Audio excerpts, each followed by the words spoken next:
Ein riesengroßes Quilttop nähen ist die eine Sache, aber wenn man weiter daran arbeiten möchte, ist die Frage, wie manage ich diese Stoffmenge? Genau das möchten wir heute machen, denn unser riesengroßer Quilt bekommt Ecken.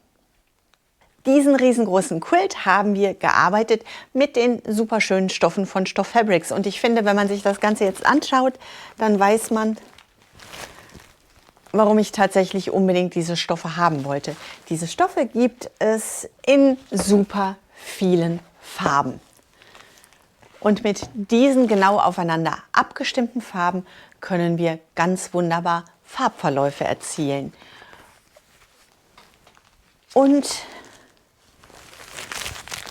das habe ich in diesem Quilt dann versucht. Nun soll der Quilt noch einen Rand bekommen. Und um diesen Rand geht es in diesem Video.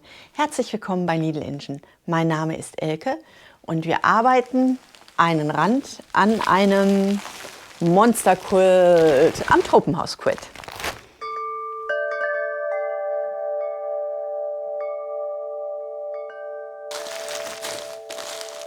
Wenn wir bei diesem riesengroßen Quilt jetzt einen Rand arbeiten möchten, dann brauchen wir bei diesem Quilt eigentlich nur eine Seite.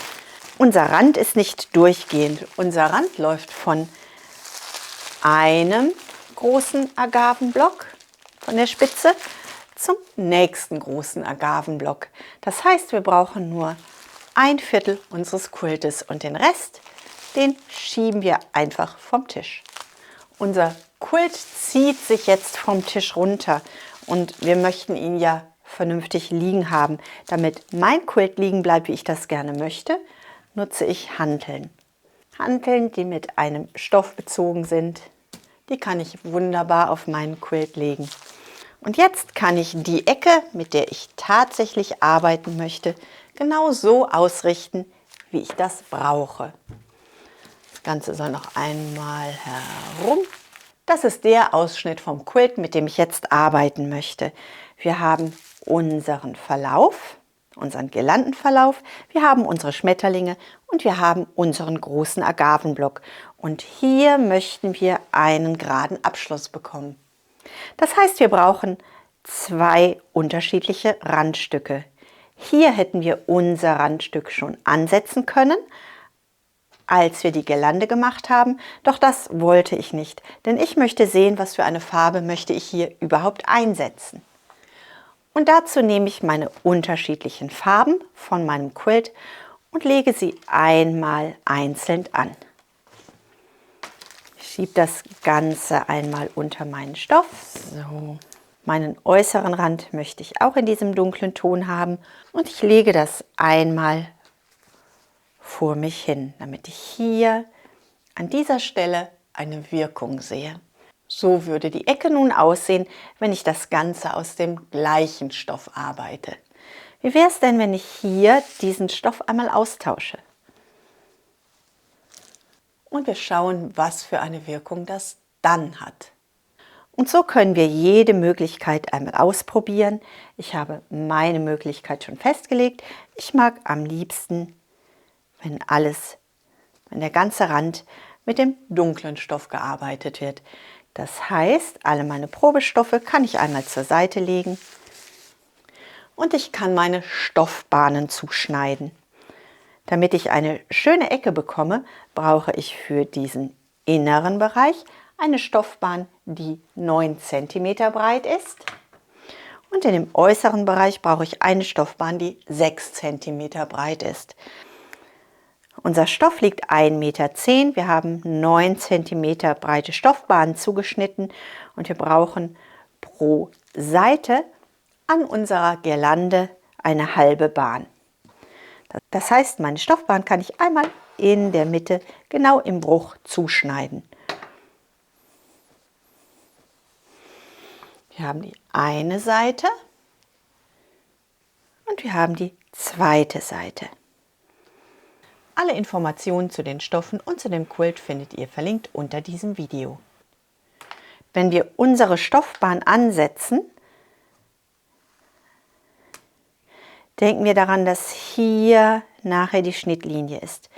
Wir können das Ganze also ziemlich weit nach außen schieben und wir sind immer noch sicher auf unserer Bahn. Ich lasse ein bisschen mehr Raum und ich schlage die erste Seite über. Das Ganze legen wir flach aus und wir können das Ganze klippen oder stecken. Die zweite Seite legen wir noch einmal zurück und wir nähen das einmal mit einem Viertel-Inch Nahtzugabe ab. Wenn wir dieses riesen Quilltop jetzt mit an die Nähmaschine nehmen und wir möchten in diesem kleinen Bereich hier arbeiten, dann brauchen wir eigentlich nur genau auf diesen Bereich achten. Das ist meine Naht. Meine Naht soll bis zu diesem Punkt gerade verlaufen. Das möchte ich haben. Und ich möchte die Möglichkeit haben, meinen Stoff von Anfang der Naht bis zum Ende der Naht zu schieben, ohne dass sich das Ganze schief zieht. Damit das gut funktioniert, nehme ich mir wieder ein Gewicht. Und dieses Gewicht, so, möchte ich mitten auf meinen Quilt platzieren. So, dass ich hier genug Raum habe zu schieben. Und so, dass mein Quilt nicht zu einer Seite fällt und ich einen schrägen Zug auf meinen Quilt bekomme. Hier mitten auf meinem Quilt liegt mein Gewicht. Ich habe hier die Möglichkeit, das Ganze zu bewegen. Das heißt, das kann ich einmal unter meine Maschine legen und abnähen. Und hier habe ich jetzt tatsächlich nur einen kleinen Bereich, auf den ich achten muss. Alles andere ist gesichert, ist fixiert und es gibt wie bei einem kleinen Patch nur dieses Stück Naht.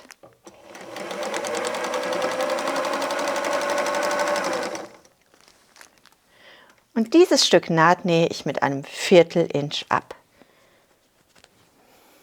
Ich habe hier meinen Laser angestellt und mein Laser, die Laserlinie, die läuft sehr weit. Das ist meine gerade Nahtlinie und wir sehen hier, zieht sich mein Stoff in einen Bogen.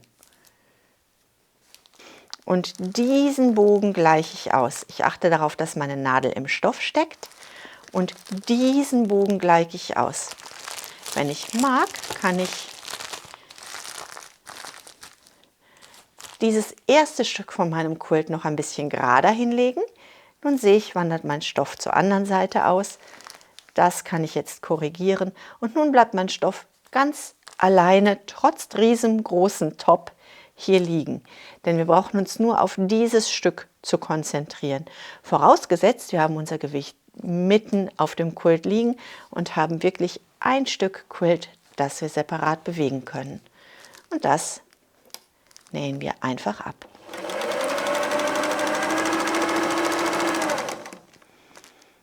Nun brauche ich nur darauf achten, dass der Transporteur den Stoff gerade zieht. Und selbst wenn ich jetzt hier an den Rand nur eine Hand halte, passiert genau das, obwohl dieser Quilt riesengroß ist. Ich möchte es trotzdem ein bisschen besser sichern.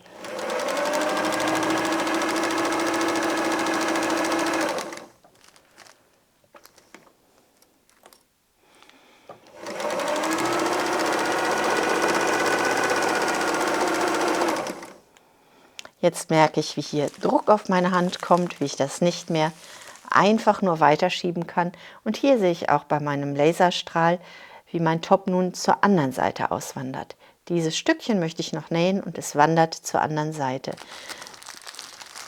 Das heißt, ich lege hier einfach nur dieses untere Stück Quilt ein bisschen gerader hin.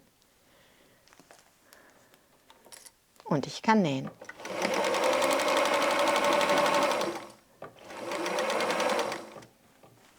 Ja, ist schon Ende.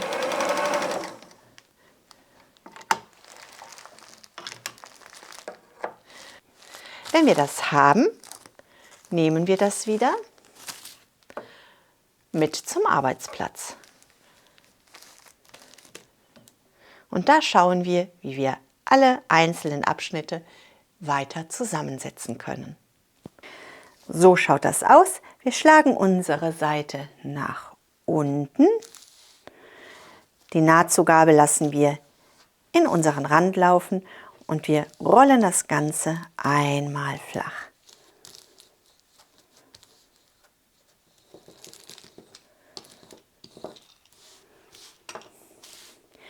Wenn wir das haben, bleibt diese Seite noch unangetastet. Wir möchten hier einmal eine gerade Linie bekommen. Das heißt, hier legen wir unser Lineal an, verfolgen hier eine gerade Linie, verfolgen hier eine gerade Kante und haben wir das? Jawohl. Das passt. Und wenn das passt, schneiden wir einmal unseren Rand ab. Das gleiche wiederholen wir auf der zweiten Seite. Damit haben wir die erste Ecke fertig. Nun möchten wir aber diese Seiten angleichen. Und wenn wir uns die Seite anschauen, dann haben wir nur so ein Eckchen an Stoff ohne Nahtzugabe liegen. Das heißt, damit das Ganze vernünftig liegt, möchten wir hier diese ganze Nahtzugabenlinie sehen. Das heißt, wir schlagen einmal dieses ganze Stoffstück um. Unsere Nahtzugabenlinie liegt gerade und unser Dreieck läuft genau gerade über dieses zu viel hängende Stoffstück. Wir kontrollieren das Ganze mit der 45-Grad-Linie. Unsere 45-Grad-Linie legen wir an diese gerade Nahtkante an und unsere Schneidefläche folgt dieser Vorgabenseite, dieser schon genähten 45-Grad-Linie. Wenn das Ganze gut passt, schneiden wir das überhängende Stoffstück einmal ab. Unsere zu nähende Naht liegt nun genau richtig, das heißt, das Ganze klippen wir wieder. Wenn wir diese Naht geschlossen haben, schlagen wir unsere ganze Seite wieder zurück. Das gleiche wiederholen wir auf der zweiten Seite. Wenn wir das haben, nehmen wir einen breiten Streifen. Bei unserem breiten Streifen achten wir darauf, so, wenn wir hier unsere Ansatzstelle haben, dann geht unsere Naht nach außen weg. Das heißt, wenn wir hier jetzt unsere 45-Grad-Linie anlegen, dann muss unser Stoffstück so weit auswandern, dass die äußere Spitze in Verlängerung der 45-Grad-Linie noch auf unserem Stoff auskommt und nicht auf unserer Seitenlinie. Das heißt, wir achten darauf, dass wir das Ganze weit genug schieben. Das nähen wir einmal ab. Wir schlagen unsere Bahn wieder nach außen. Die Nahtzugabe wandert nach außen. Wir rollen diese Naht wieder ein und wir schneiden das übrig gebliebene Stoffstück wieder ab. Und wir kürzen diese zweite Seite ein. Und diesen äußeren Rand arbeiten wir nun genau so, wie wir den inneren Rand, den ersten Rand gearbeitet haben. Wir wiederholen Schritt für Schritt. So, ich hoffe, ihr könnt nun ein bisschen was von dem Quilt sehen und ich hoffe, er gefällt euch. Er ist wirklich riesengroß geworden und ich mag diese eingearbeiteten Ecken sehr. Ich wünsche euch eine wunderbare Woche. Bleibt gesund und glücklich und denkt daran, was immer auch passiert, einfach weiter patchen und quilten und nicht von Stühlen fallen. Bis zum nächsten Mal. Tschüss.